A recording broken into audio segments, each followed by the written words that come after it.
Ayan guys, good morning. Meron tayong dalawang makina.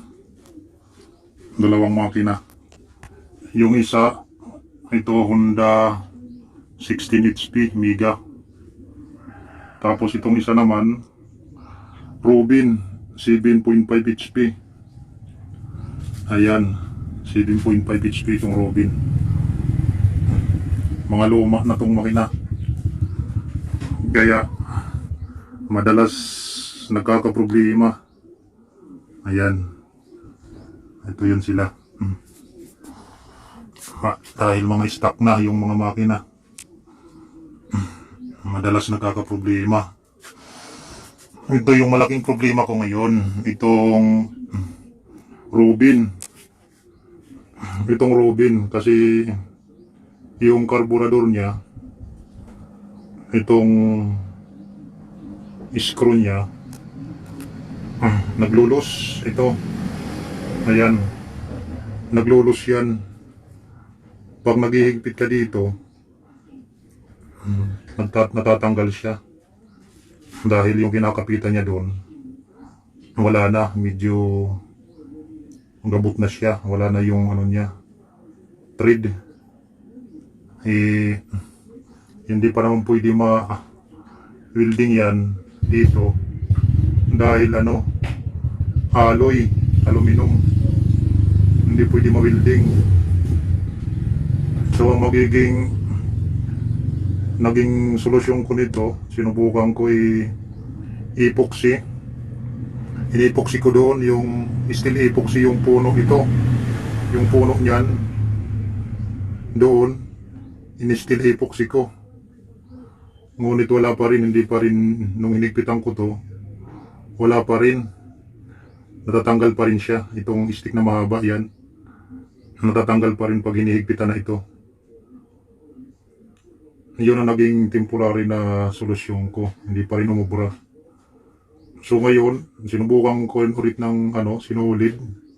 Ilagyan ng sinulid yung pinaka dulo ng stick na to doon. Wala din, hindi rin umubra, natatanggal pa rin. So magiging solusyon talaga nito is paparetread natin siguro. So subukan natin iparetread. Yung dito sa puno nito, medyo retread natin ng medyo malaki. Bali ito papalitan ng medyo mataba-taba ng konti ito. Yung stick na yan. So subukan natin maayos. Napakadelikado to sa dagat. Pag yan ang nagka-problema, pag ito naglulos, ito, dyan sa puno na yan, yan ang pinaka-problema. Malaking problema sa dagat kasi sisingaw yung karburador, yung mga gasket niya dito, yung dyan, sisingaw siya kasi aangat. Wala na, magwawala na yung andar niya. Hindi na maayos-ayos yung andar niya. Wala nang minor. Kahit anong gawin mo kasi singaw niya, hindi na makontrol yung hangin sa karburador. Yan ang nagiging problema pag naglulos itong stick na to. Napakadelikado. Yan. Ganyan ang gagawing solusyon natin. Papakita ko sa inyo yung stick niya. Yan, tingnan nyo yung stick niya. Dito yan. Yan. Ayan yun siya itong stick na to. Ayan.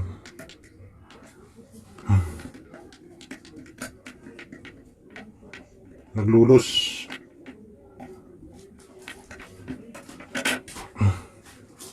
Ayan Ayan. Ito yung problema niya dito, doon sa puno. Ayan. Bali yung pinagkakapitan niya to doon, wala na. Ayan. Yan yung kinakapitan niya dito. Yung kinakapitan niya doon. Bali nakaganyan yan siya dyan. Yung dito yung pinagkakapitan niya wala. Yan ang nagiging problema. So ngayon ipaparetread natin to. Magpapalit tayo ng medyo mataba nito. Susubukan natin kung maayos. Napakadelikado nito sa dagat. Pag ito ay nangyari sa inyo, Napakadelikado kasi hindi na talaga masusolusyonan pag nandun nangyari sa dagat. Mahirap masolusyonan to doon. Pag ito matanggal ang kusa, yan. Bali yung puliya nito, i-convert na to. Ito yung puliya to, hindi na to yung original. Bali ka ng bridge to. Sa bridge to ikinabit. Ayan o. Puliya to ng bridge. Tinanggal na yung yoyo niya. Kinabitan ng sa bridge puliya. Napakaluma na ng makina. Ayan o. Lumang-luma. Ayan yung tatak niya o. Wala pang Yolanda to. Siguro mga 12 years na siguro to. Ayan. Ayan yung tatak na original. Robin. Dito mo malalaman na original yung makina. Pag mayroong ganitong tatak Robin. Ayan o. Makakapa mo talaga na ano talaga yung pangalan niya na Robin. Ayan o. Tapos ito pa yung serial number niya o. Naka-ukit talaga o. Yung pangalan niya. Yung numero niya o. Ayan. Palatandaan na original yung makina. Yan ang palatandaan. Ngayon, ang malaking problema sa makina ko ngayon, yung carburetor nag-loose ito doon sa pinagkakapitan niya. Yun ang naging problema. Tapos yung ano niya napakadikit. Tingnan mo yung carburetor at saka yung tambutso niya, napakadikit dito. Halos kunting-kunti lang talaga yung clearance ng ano niya, carburetor saka dito. Kaya dapat talaga to walang leak. Kasi pag may kunting leak to, posible magliyab yung makina. Pag may leak itong carburetor. Kasi ito pag tumatakbo ng bangka, pag umaandar na itong makina, talagang pumupula na to sa init. Itong stainless na to talagang nag-iiba na ang kulay yan pag matuli na yung andar ng makina. Kaya napakadelikado pag itong carburetor ay may leak. Kailangan talaga silyado talaga to. Pinalitan ko na nga to ng gasket ito gasket pati itong doon sa puno pinalitan ko rin. Yung mga kulay puti na yung gasket yan. Kaso wala pa rin talaga ito pa rin ang bumibigay ito pa rin ito yung problema. Pag naayos to, wala, isang ano lang, andar na talaga to. Ayan. Bali yung tangkit, mayroon pa ito tangki dito, andun kinalas, nakahiwalay. Tinanggal yung tangke, may tangkihan to dito, mga ganyang kalaki. Ganyang kalaki yung tangke. Kinalas. Dadaling ko to ngayon sa shop. Subukan ko to ipa-retrade. Kung mariremedyohan pa. Kung po pwede. Kung wala na talaga, wala.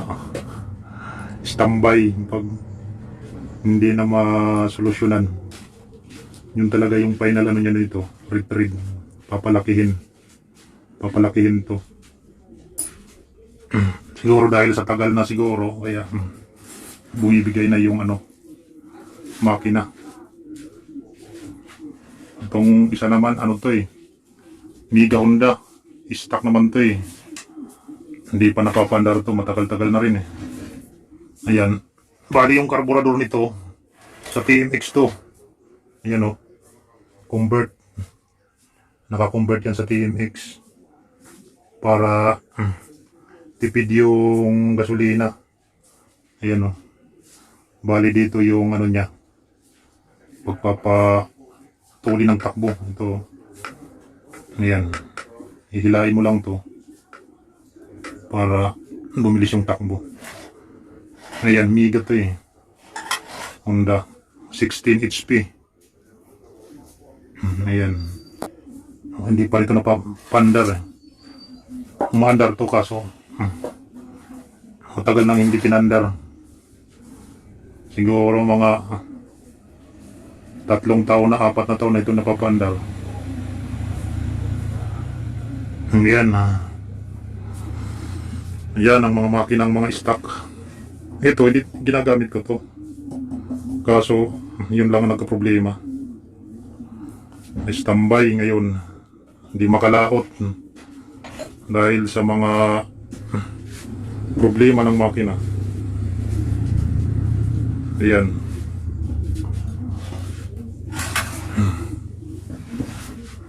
So, ayun. Ayan. Yun lang. Yun lang ang masishare ko sa inyo. Yung tungkol sa Robin 7.5 HP. Yung naging problema niya, naging trouble niya. Saka itong GX 390 Mega. Ayan. Yun siya. Thanks for watching. Maraming salamat. God bless po. God bless. Bye-bye.